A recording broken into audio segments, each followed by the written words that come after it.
Hello and welcome.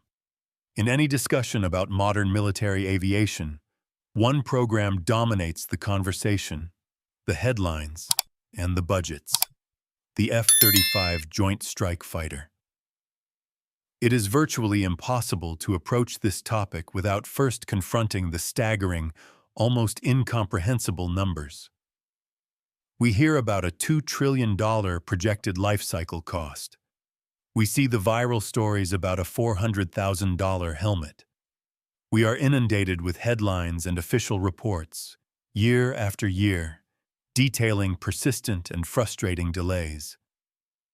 We see the official reports from oversight bodies like the Government Accountability Office, GAO, which provide a stark, factual accounting of the program's challenges. These reports are not vague, they are painfully specific. They detail crucial modernization programs, like the Block 4 upgrade, that are now confirmed to be years behind schedule and billions of dollars over their initial budgets. They explain the complex, show-stopping technical hurdles of new hardware, like the Technology Refresh 3, TR3, which has faced crippling software stability and supply chain issues for its advanced processors. These delays are so severe that they have forced the Pentagon to stop accepting delivery of new, non-combat capable aircraft, creating a fleet of brand new jets sitting in storage.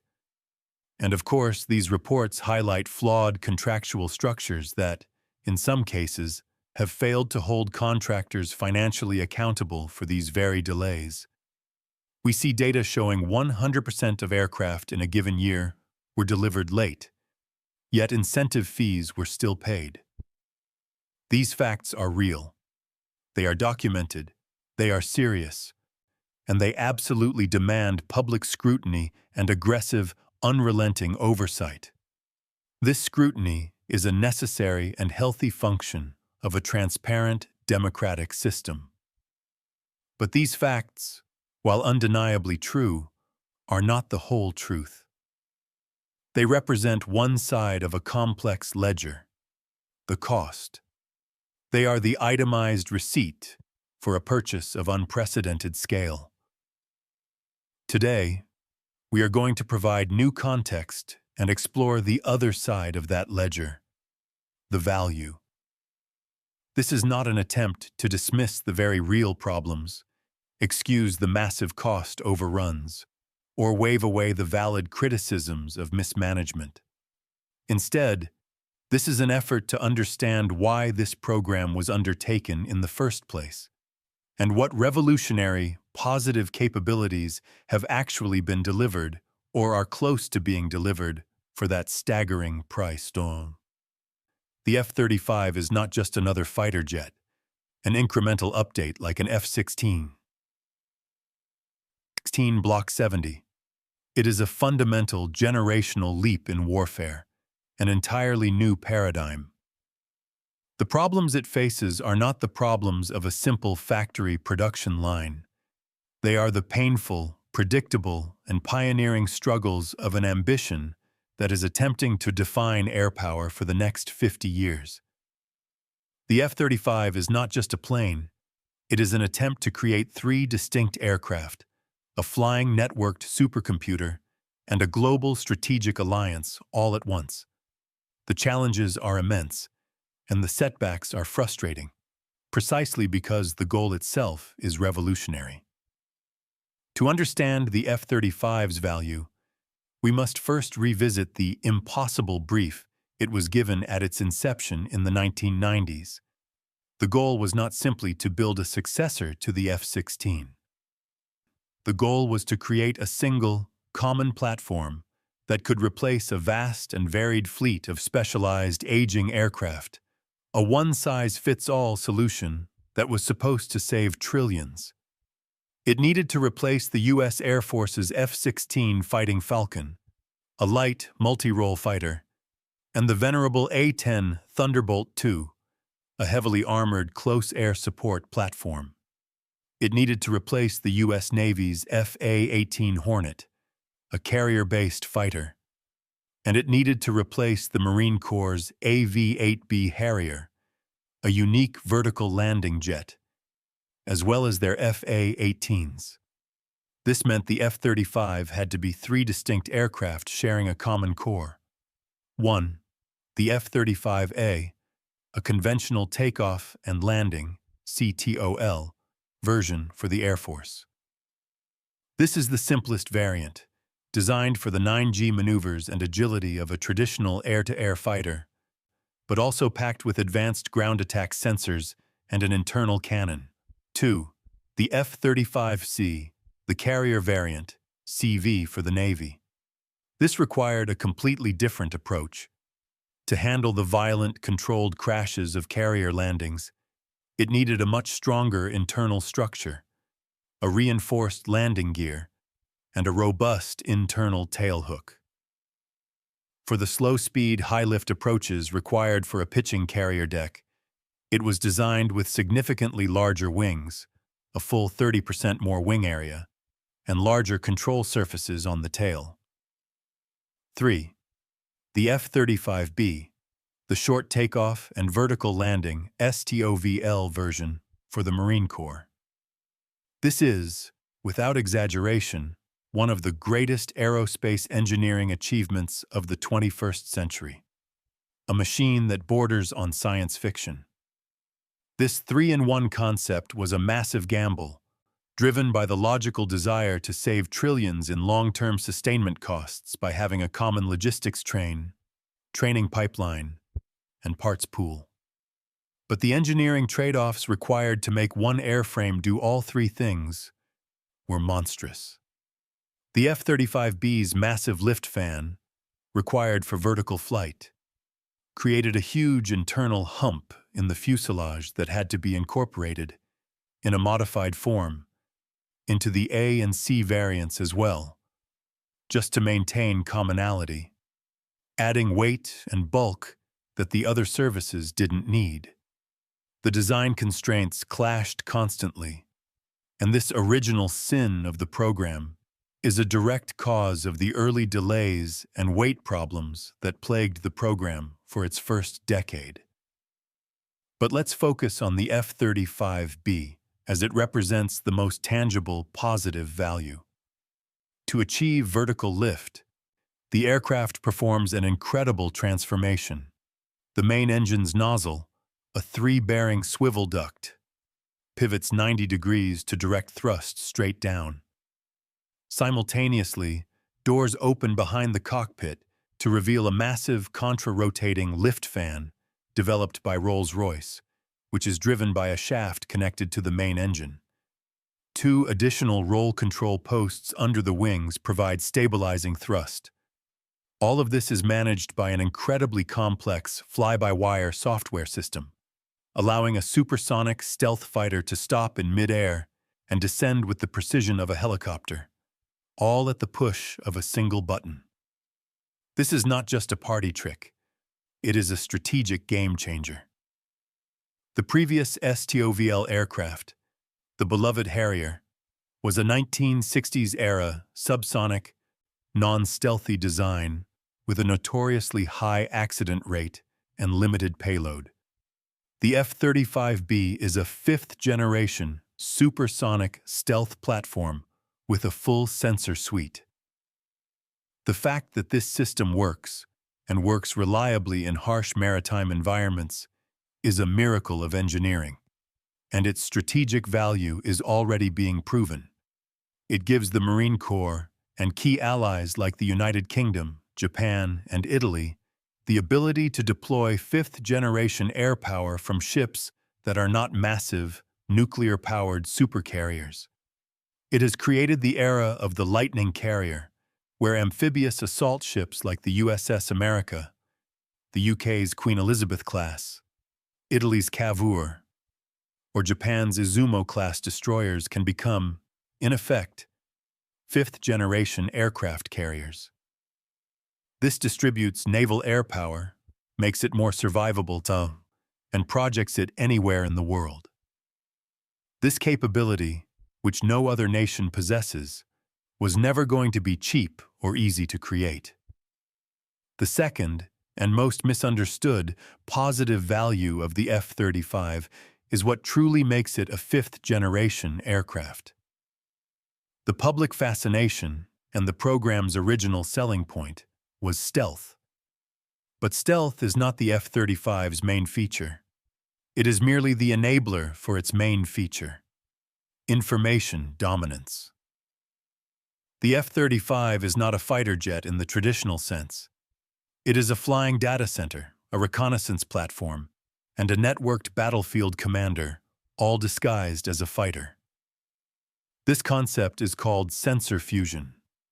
To understand this revolution, let's first describe the fourth-generation cockpit of an F-16 or FA-18. A pilot in that jet is an incredibly busy operator. They are managing multiple, independent systems. They have to look at their radar screen to see airborne targets. They have to look at a different screen for their targeting pod to see the ground. They have to listen to a radar warning receiver, a system of beeps and tones that tells them they are being tracked by an enemy. They must manually manage their electronic warfare, EW, jamming pod. They have to listen to the radio for commands and information from other planes, OWACs, or ground controllers. That pilot is the fusion center. They must take all these disparate, often conflicting streams of information and build a mental picture of the battle space, all while flying a high-performance jet in a hostile environment. The F-35 pilot does none of this. The F-35's revolutionary leap is that its computers, running over 8 million lines of code just for the fusion system, do all this work for the pilot. The aircraft takes data from its world-class APG-81 AESA radar, its electro-optical targeting system, EOTS, an internal stealthy targeting pod, and its distributed aperture system, DAS, a set of 6 infrared cameras mounted around the airframe that provides a 360-degree spherical view of the battle space. The computer takes all this information, adds data from its advanced EW suite, and fuses it all into a single, simple, intuitive picture of the battlefield, which is then displayed on a wide-area touchscreen and, most famously, projected onto the pilot's $400,000 helmet. This helmet is the key. When a pilot looks down, they don't see the floor of their cockpit. They see the ground below, as filmed by the DAS camera. When they look back, they see the airspace behind them. If an enemy missile is launched from anywhere, from the ground, from a plane above, from behind, a symbol appears on their visor, showing them exactly where it is and where it's going, complete with a time-to-impact counter. If the radar detects a bogey, it appears as a red triangle. If the EOTS, infrared, sensor sees a tank on the ground, it appears as a green square. If a friendly plane is nearby, it's a blue circle. The pilot is no longer an operator of systems. They are a manager of the battle space. They are not finding targets. They are deciding which of the dozens of targets the plane has already found should be prioritized. This fusion doesn't stop at the aircraft itself. The F-35's most powerful sensor is its network. Using its high-speed, stealthy, multifunction advanced data link, MADL, a flight of 4 F-35s automatically shares all of their sensor data. They become, in effect, a single 4-ship organism. One pilot can be looking forward with his radar, while another looks left, and all 4 pilots see everything from all sensors at once. This enables the F-35's true role, the quarterback. A single F-35 can fly deep into hostile airspace passively, with its radar off, using only its infrared EOTS and DAS sensors to detect a threat, like an advanced enemy surface-to-air missile, SAM site. The F-35 itself never makes an electronic sound. It just listens. It then uses its data link to quarterback the attack. It can securely transmit that target's precise location to a fourth-generation F-16 or B-52 bomber flying 100 miles behind it, which can then launch its own long-range standoff weapon to destroy the target. The F-35 finds the target, and the older, non-stealthy aircraft with cheaper munitions acts as the weapons truck. This is not a theoretical capability. It is being practiced today in large-scale exercises. The F-35 makes the entire legacy fleet more lethal and survivable. In another scenario, an F-35C flying off a carrier could detect an enemy fleet with its sensors and securely cue a ship-launched Tomahawk missile from a Navy destroyer 200 miles away, all without ever putting itself at risk. This brings us back to the current painful problems with TR-3 and Block 4. The 2024 GAO report is correct. This part of the program is facing a severe crisis. But why? Because this is the price of creating a software-defined aircraft. This is a new and vital concept, born from the painful lessons of another aircraft, the F-22 Raptor. The F-22 is arguably the greatest air-to-air fighter ever built, a masterpiece of stealth and kinematic performance. But it was designed in the 1990s with a closed architecture computer system. Its processors and code are bespoke and now ancient. Upgrading it today is extraordinarily difficult and expensive, akin to trying to get a 1990s-era computer to run a modern 8K video game. This upgrade-ability crisis is a primary reason its production line was shut down after only 187 planes. The Air Force had created the perfect fighter, but it was already a technological dead end, unable to adapt easily. The F-35 was designed from the ground up to avoid this. It has an open architecture. The plan was always for the F-35 to be upgraded primarily through software, much like your smartphone gets a new iOS or Android update that adds new features and new apps. Technology Refresh 3, TR3, is the new hardware backbone, the new processors, the new memory, the new display generators. It is the iPhone 15 hardware. Block 4 is the new operating system, the iOS 18, that runs on that hardware.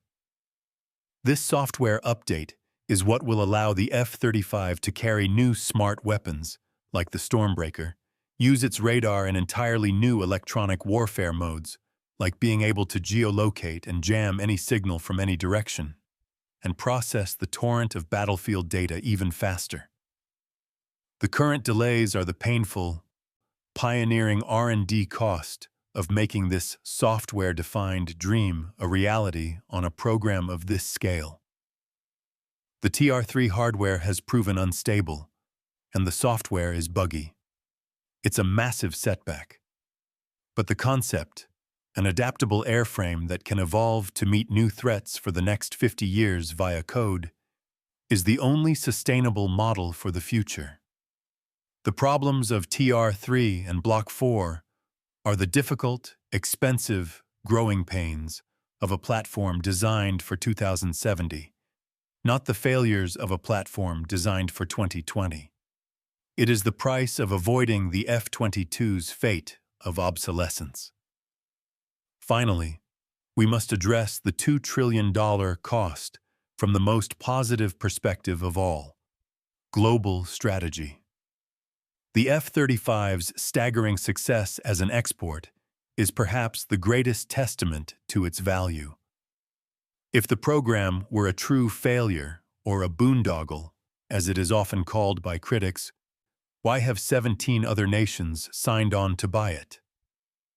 These are not minor operators.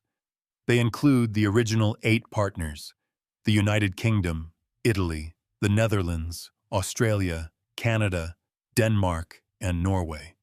And they include sophisticated foreign military sales, FMS customers, who ran their own grueling head-to-head competitions, often against other European or American 4.5 Gen jets, and chose the F-35.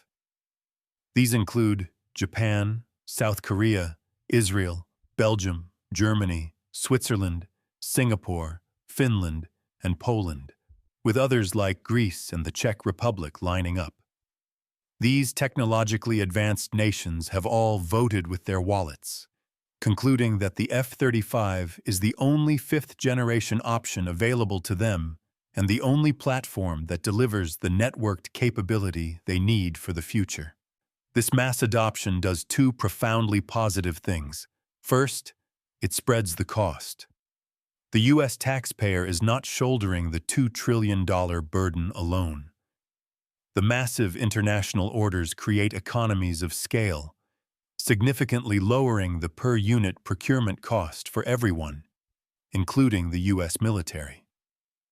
It creates a global sustainment and logistics network, with maintenance, repair, and overhaul MRO hubs in Italy and Japan, which benefits all users. Second, and far more importantly, it creates a level of interoperability that NATO and its Pacific allies have only ever dreamed of. For the last 50 years, the F-16 was the NATO standard that allowed allies to fight together. The F-35 is the new standard for the 21st century. This isn't just about buying the same plane. It's about plugging into the same network. At large-scale exercises like Red Flag in the US or Cobra Warrior in the UK, a Royal Air Force F-35B, a Royal Australian Air Force F-35A, and a US Air Force F-35A can all link together, sharing the exact same fused battlefield picture in real time. This is a level of coalition warfare that has never before been possible. It means a German F-35 over the Baltics can see the exact same threat picture as a Danish F-35 and a Polish F-35, all cued by a USS F-35. This is a massive force multiplier and a powerful, unified global deterrent. It is a strategic alliance built on a common, shared, networked technology. In conclusion, the F-35 Joint Strike Fighter program is, without question, a case study in profound ambition, agonizing complexity, and the painful realities of developing revolutionary technology. The costs are astronomical. The delays are real and frustrating. The oversight reports from the GAO are vital and must be heeded to enforce accountability and fix the broken parts of the procurement process. But to see only these problems is to miss the entire point of the program. The F-35 is not just another airplane. It is the successful, if difficult, realization of an impossible engineering brief to create 3 jets in one. It is a new paradigm of warfare, where information dominance and sensor fusion are the primary weapons. It is a software-defined platform, built not for today, but designed to be adaptable for the next half-century, a lesson learned in the hardest way from the F-22. And it is the chosen backbone of a global coalition of allies, creating a unified deterrent of unprecedented capability. The journey has been, and will continue to be, immensely difficult. But the problems are the price of ambition and the capability being delivered. A capability that is already deployed and operating around the globe right now, from the decks of British carriers to the skies over Eastern Europe, is fundamentally changing the face of air power. The F-35 is not a failure. It is the difficult, expensive, and strategically essential birth of the future.